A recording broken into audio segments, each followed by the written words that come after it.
Welcome to public TV news బులెటిన్ల ముందుగా headlines. Yellandu Satyanarayanapuram Hazrat Nagul Meera Moula చౌన్ల దర్గా షరీఫ్ నందు ఘనంగా 7వ రోజు పీర్ల పండుగ వేడుకలు.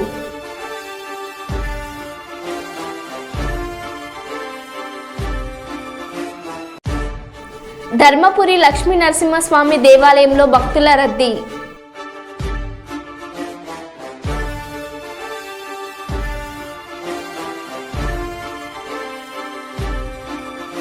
భద్రాచలం వద్ద గోదావరి క్రమక్రమంగా పెరిగిన నీటి మట్టం.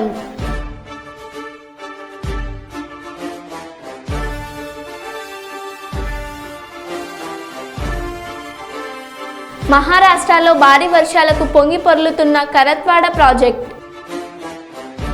బడ్జెట్ అవకతవకలపై స్పష్టత ఇచ్చిన ముఖ్యమంత్రి రేవంత్ రెడ్డి.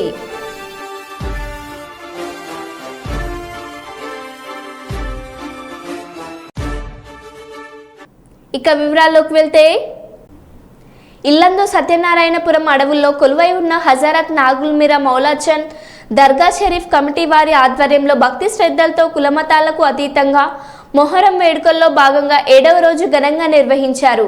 ఈ సందర్భంగా వారు మాట్లాడుతూ, మొహరం నెలను షఫీద్ నెలగా వర్ణిస్తూ పండుగలా కాకుండా వర్ధంతిలా జరుపుకుంటామని, షియా ఇస్లాంలో ఈ నెల మొహరం అషారా కర్బల్లా యుద్ధంలో మరణించిన వారి జ్ఞాపకార్థం శోక దినాలుగా గడుపుతామని, ఈ నెల రోజులు ఉపవాస దీక్ష పాటిస్తూ నియమ నిబంధనలతో పాటు నిష్ఠగా ఉండి వారిని పూజిస్తామని, షియలు మతం జరుపుతామని, మన తెలంగాణలో పలు చోట్ల ఈ మొహరం పండుగను పీర్ల పండుగ అనే పేరుతో జరుపుకుంటారని వెల్లడించారు. ఇట్టి కార్యక్రమంలో స్థానిక ప్రజలు పెద్ద సంఖ్యలో పాల్గొన్నారు. ఈ కార్యక్రమంలో చివరి రోజైన ఆదివారం ఇతర ప్రాంతాల నుండి కూడా భక్తులు అధిక సంఖ్యలో పాల్గొంటున్నారని, వచ్చిన భక్తులకు ప్రతి ఒక్కరికి తీర్థ ప్రసాదాలు అందజేస్తామని, భక్తులెవరికి ఎటువంటి ఇబ్బందులు కలగకుండా అన్ని ఏర్పాట్లు చేస్తున్నట్లు కమిటీ నిర్వాహకులు తెలిపారు.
తెలంగాణ రాష్ట్రం జగిత్యాల జిల్లాలోని ప్రముఖ పుణ్యక్షేత్రమైన ధర్మపురి శ్రీ లక్ష్మీ నరసింహస్వామి దేవస్థానంలో శనివారం భక్తుల రద్దీ పెరిగింది. వివిధ ప్రాంతాల నుండి తరలివచ్చిన భక్తులు ముందుగా గోదావరి నదిలో స్నానం ఆచరించి ప్రధాన ఆలయంలో గల నరసింహుణ్ణి దర్శించుకుంటున్నారు. అనంతరం దేవస్థానానికి అనుబంధంగా ఉన్న ఆలయాల్లో ప్రత్యేక పూజలు నిర్వహించి మొక్కులు చెల్లించుకుంటున్నారు.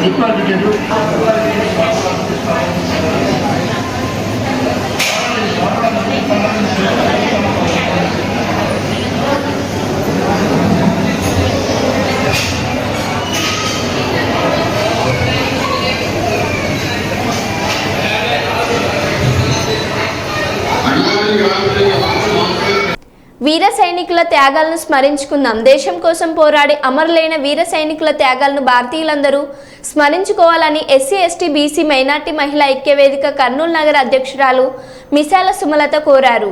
ఈరోజు కర్నూలు నగరంలోని 48వ వార్డు రోజా వీధిలో 25వ కార్గిల్ విజయ్ దివాస్ సందర్భంగా అమరులైన వీర సైనికుల త్యాగాలను స్మరించుకుంటూ క్యాండిళ్లు వెలిగించి నివాళులర్పించారు.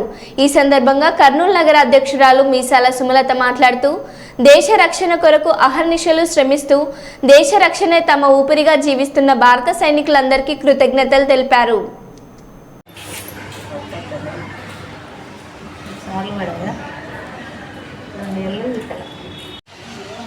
బాబాయ్ ఇంకా ఉన్నలే బాబాయ్ ఉన్నలే బాబాయ్ ఇంకా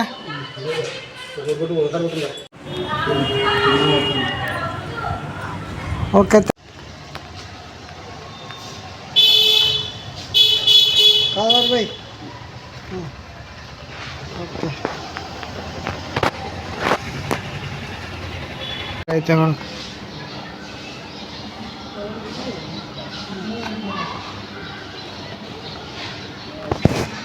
అమరులైన వీర సైనికుల త్యాగాలను భారతీయులందరూ స్మరించుకోవాలని కోరుకుంటున్నాను. ఈరోజు రోజా వీధిలో 25వ కార్గిల్ విజయ దివాస్ సందర్భంగా అమరులైన వీర సైనికుల త్యాగాలను స్మరించుకుంటూ క్యాండిల్స్ వెలిగించి నివాళులు అర్పించాము. ఈ సందర్భంగా దేశ రక్షణ కొరకు అహర్నిశలు శ్రమిస్తూ దేశ రక్షణే తమ ఊపిరిగా జీవిస్తున్న భారత సైనికులకు అందరికీ కృతజ్ఞతలు తెలుపుకుంటున్నాము.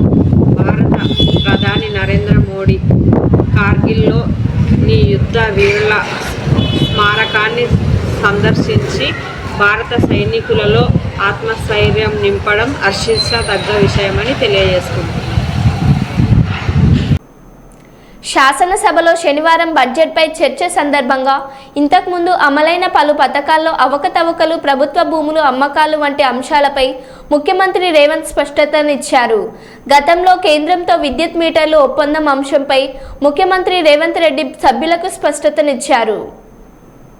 మీద ఏసీ బోళ్ళు ఊరికి అట్లా మీద ఇట్లా తడిమి చూస్తే ఆల్రెడీ 700 కోట్లు గొర్రెల పేరు మీద దిగమింగినరని చెప్పి ఈరోజు రిపోర్ట్స్ వచ్చినాయి. కేసీఆర్ కిట్టులో ఏం అవినీతి జరిగిందో వారు కోరుకుంటే విచారణకి ఇద్దాం, దాని మీద కూడా పోదాం. ఇదే కాకుండా గొప్ప పథకం అని చెప్పిన బతుకమ్మ చీరలలో జరిగిన అవినీతి మీద కూడా బతుకమ్మ చీరలు చేనేత కార్మికులకు పని కల్పిస్తున్నాం అని చెప్పి సూరత్ వెళ్ళి కిలోల కింద చీరలు తీసుకొచ్చి ఆడబిడ్డల్ని మభ్య పెడితే ఆడబిడ్డలే బయటకు వచ్చి తగులబెట్టిర్రు. అవి ఏడగడుతురు వ్యవసాయ పొలాలలో పిట్టలను బెదిరించడానికి బతుకమ్మ చీరలు కడుతున్నారు. ఆడబిడ్డలు ఎవరు కట్టుకోలే అధ్యక్ష. అంటే బతుకమ్మ ఒక సెంటిమెంట్ తెలంగాణ ఆడబిడ్డలకు, ఆ సెంటిమెంట్ను కూడా దోపిడీకే ఉపయోగించుకున్నారు. గొర్రెలు మా యాదవ్ సోదరులు అమాయకులు, మంచోళ్ళు, నమ్మితే ప్రాణం ఇచ్చేటోళ్ళు మా కుర్మ యాదవ్ సోదరులను అడ్డం పెట్టుకొని వందలాది కోట్ల రూపాయలు కొల్లగొట్టి మింగుతే ఇవాళ వాళ్ళ పంపకాలలో పంచాయతీలు వస్తే పోలీస్ స్టేషన్లో వాళ్ళే ఫిర్యాదు చేసుకుంటే ఆ కేసు ఏసీబీ విచారణకు తీసుకుంటే ఇవాళ ఇప్పటికే మీదనే 700 కోట్ల రూపాయలు వచ్చినాయన్నారు. ఇప్పుడు ఈడోళ్ళు వచ్చి కూర్చున్నారు. అదేవిధంగా మొన్నటి వరకు పదే మమ్మల్ని సవాల్ విసిరిండ్రు. ఏమని? అసలు కాళేశ్వరం మీద మేము పెట్టిందే 80,000 కోట్లు, కాళేశ్వరం ప్రాజెక్టే 80,000 కోట్లు అయితే 1,00,000 కోట్ల రూపాయల అవినీతి ఎట్లా జరిగింది? రాహుల్ గాంధీ గారు లీడర్ కాదు రీడరు అని ఇట్లాంటి మాటలు వీళ్ళే మాట్లాడారు. ఇప్పుడేమంటుండు, ఇప్పటి వరకు మేము 94,000 కోట్ల రూపాయలు కాళేశ్వరం ఖర్చు పెట్టినామంటున్నాడు. నిన్నటికి నిన్న పోయి చూసిర్రు ఎట్లా కూలిందో, ఇంకేమైనా మిగిలిందా లేదా అని. ఇవాళ ఇన్ని తప్పిదాలు చేసి ఉన్నాయని నమ్మి రంగారెడ్డి జిల్లాలో, తమ రంగారెడ్డి జిల్లా నుంచి రిప్రజెంట్ చేస్తున్నారు అధ్యక్ష. మా మల్రెడ్డి రంగారెడ్డి గారు ఎప్పుడు మొత్తుకుంటుంటారు, అన్నీ మా భూములు అమ్ముకున్నారు, కనీసం మాకు రోడ్లు కూడా వేయలేదు, మా డ్రైనేజ్కి కనీసం మురికి కాలువలు కట్టుకోనికి కూడా నిధులు ఇవ్వలేదు, మా కాలేజీలు కూడా కట్టుకోవడానికి నిధులు ఇవ్వలేదని మా మల్రెడ్డి రంగారెడ్డి గారు అంటుంటారు. ఎన్ని వేల కోట్ల రూపాయల భూములు అమ్మినరో ఇవాళ లెక్క తీద్దాం అధ్యక్ష. ఇవాళ అప్పుల లెక్క ఏదైతే చెప్తుండో అమ్ముకున్న లెక్కలు చెప్తలేడు.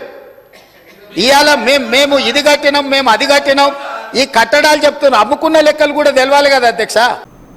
ఇల్లందు సింగరేణి పరిధి వర్షాల కారణంగా ఈ నెలలో తరచు బొగ్గు వెలికితకు అంతరాయం కలుగుతుంది.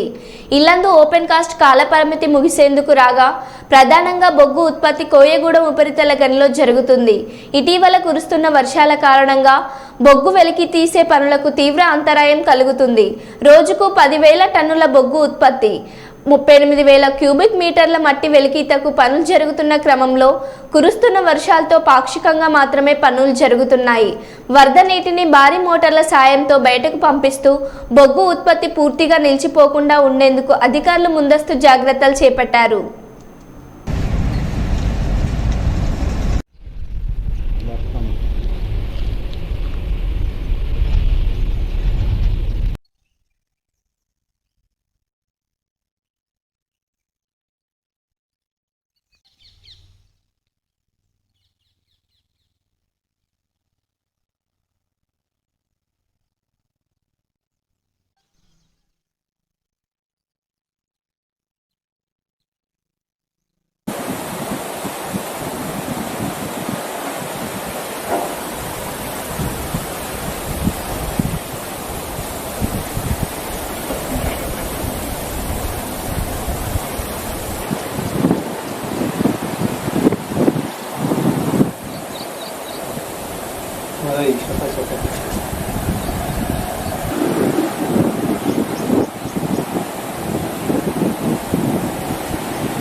కర్నూలు నగరంలో ఏ వీధిన చూసినా కుక్కలు అధికంగా ఉన్నాయని, నడవాలన్న వాహనాలపై వెళ్లాలన్న ఇబ్బందిగా ఉందని హెల్పింగ్ హ్యాండ్ సొసైటీ అధ్యక్షుడు షేక్ మెయిన్ బాషా బల్రాజ్ పుల్లారెడ్డిలు తెలిపారు.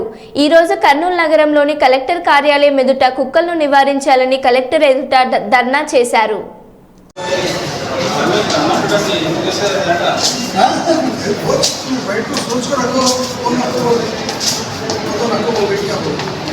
లేడు కాబట్టి మనము పుల్లారెడ్డి కొద్దిగా ముందుకు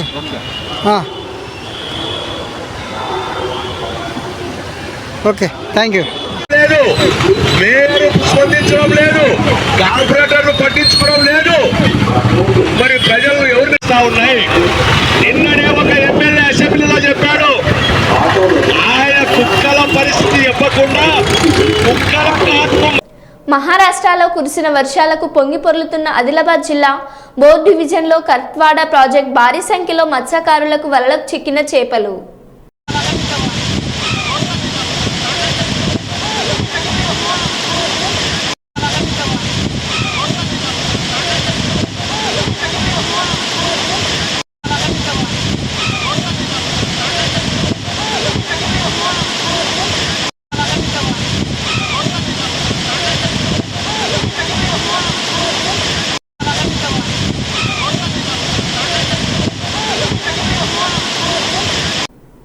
నరసింహులపేట మండలంలో సైబర్ క్రైమ్పై వినూత్నంగా అవేర్నెస్ కల్పిస్తున్న ఎస్ఐ గణరాతి సతీష్. అపరిచిత ఫోన్ నెంబర్ల నుంచి మెసేజ్లు వస్తే వాటితో జాగ్రత్తగా ఉండాలని పోలీస్ స్టేషన్కు వచ్చే వారికి గ్రామాల్లో తండాలలో అవగాహన కల్పిస్తున్న ఎస్ఐ బొజ్జన్నపేట భీమ్ల తండాలో మహిళలతో కలిసి వరి నాటు వేస్తూ సైబర్ క్రైమ్పై మహిళలకు అవగాహన కల్పిస్తున్న ఎస్ఐ సతీష్. ప్రస్తుతం రుణమాఫీ జరుగుతున్న తరుణంలో ఫోన్లకు అపరిచిత నెంబర్లతో మెసేజ్లు లింకులు వస్తే వాటిని ఓపెన్ చేయకూడదని, ఒకవేళ ఏమైనా పొరపాటు జరిగితే వెంటనే పోలీసులను సంప్రదించాలని కోరారు.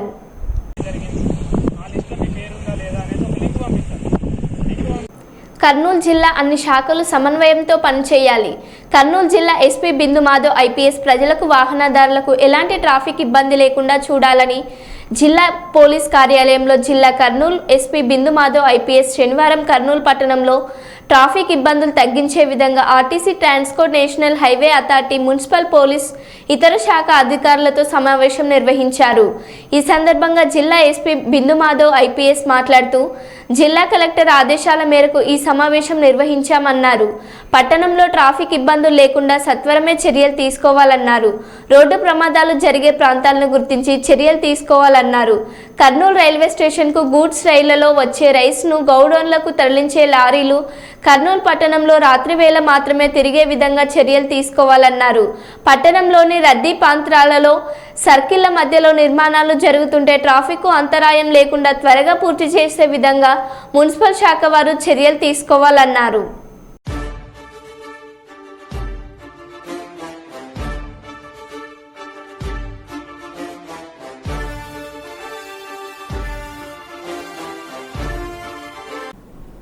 భద్రాచలం వద్ద గోదావరి నీటి మట్టం క్రమక్రమంగా పెరుగుతుంది. ఎగువ ప్రాంతాల నుంచి వస్తున్న వరద నీటితో పాటు రాష్ట్ర వ్యాప్తంగా కురుస్తున్న వర్షాలకు భద్రాచలం వద్ద నీటి మట్టం క్రమంగా పెరుగుతుంది. ఈ రోజు ఉదయానికి గోదావరి నీటి మట్టం 51 అడుగుల వద్దకు చేరి ప్రవహిస్తుంది. గోదావరి 53 అడుగులకు చేరితే చివరి 3వ ప్రమాద హెచ్చరిక జారీ చేస్తున్నారు అధికారులు. నిన్న రాత్రి 9 గంటలకు గోదావరి నీటి మట్టం 48 అడుగులు దాటి ప్రవహించడంతో అధికారులు 2వ ప్రమాద హెచ్చరిక జారీ చేశారు. ఎగువ నుంచి వస్తున్న వరద నీటికి భద్రాచలం వద్ద ఇంకా నీటి మట్టం పెరుగుతుందని కేంద్ర జలవనరుల శాఖ అధికారులు తెలుపుతున్నారు.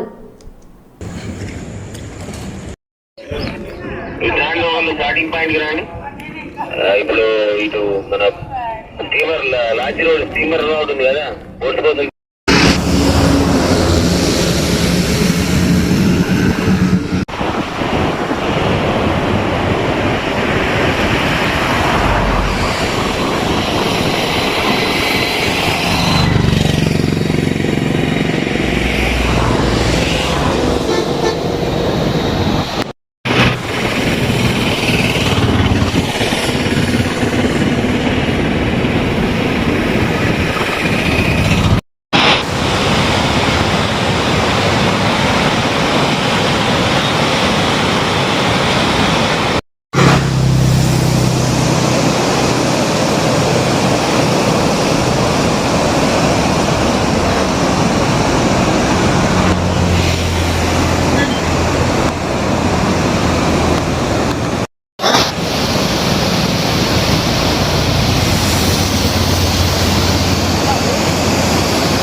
తెలంగాణ రాష్ట్రంలో భద్రాచలం పట్టణం అంటే ఎప్పుడు వార్తలకు ఎక్కేటటువంటి భద్రాచలం టౌను తెలంగాణ రాష్ట్ర అభివృద్ధిలో ఎక్కడ అభివృద్ధి అయినా భద్రాచలం మాత్రం అభివృద్ధికి ఆవిడ దూరంలో ఉంటుంది.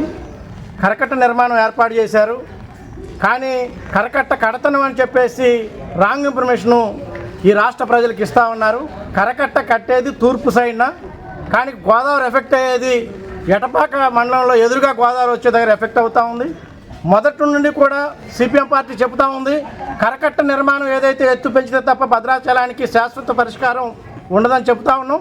ఇప్పుడు మనం ఏఎంసీ కాలనీలో ఉన్నాం. ఏఎంసీ కాలనీ నుంచి మన బ్రిడ్జి దగ్గర నుంచి 3 స్లూయిస్లు ఉన్నాయి. అధికారులు మాత్రం 2 స్లూయిస్లకు మాత్రమే మోటార్లు ఏర్పాటు చేశారు.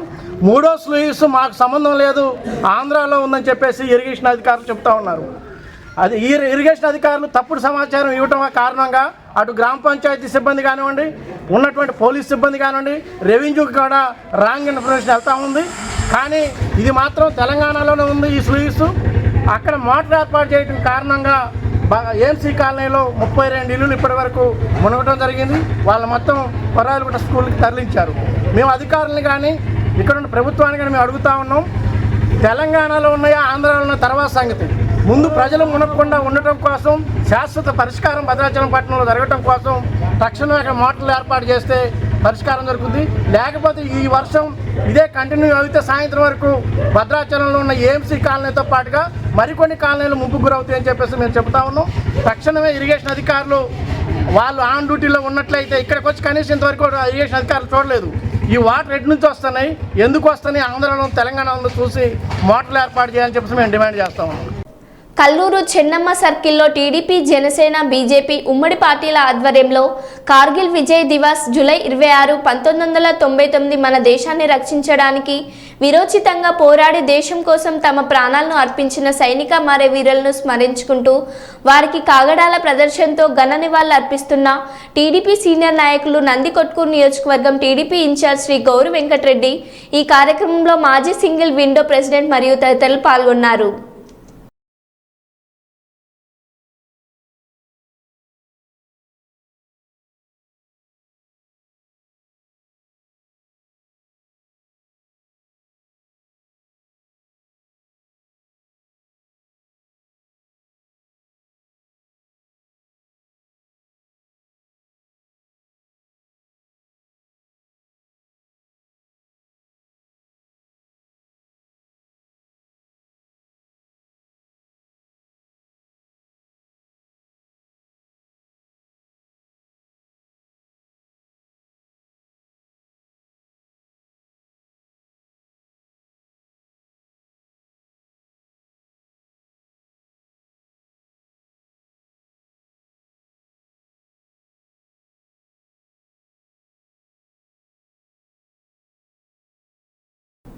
మరో బులెటిన్లో మళ్ళీ కలుద్దాం. Stay tune.